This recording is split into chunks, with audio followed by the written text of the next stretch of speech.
दादा किती मजा आली ना आज. पूर्ण महाराष्ट्र भगवा झाला होता. हे बघायला महाराज असते तर बरं झालं. आजही बघायला महाराज नाहीयेत.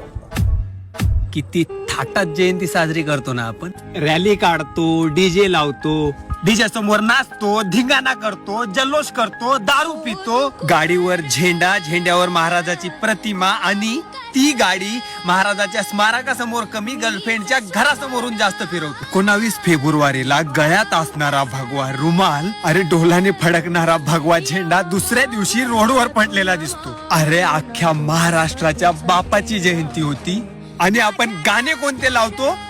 बाई वाड्यावर या.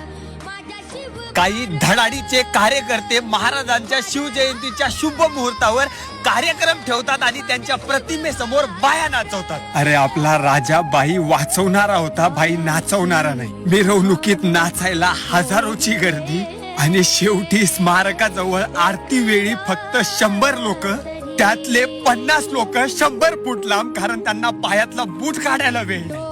लाजा वाटल्या पाहिजे. आज महाराज असते ना, अशा दिखाव्या करणाऱ्या लोकांचे आधी मुंडके थाटले असते. कित्येक जणाला हातपाय तोडून चौरंग बनवलं असतं, कित्येक जणाला हत्तीच्या पायी दिला असतं, कित्येक जणाला रायगडावरचा तो टकमक टोक दाखवला असता.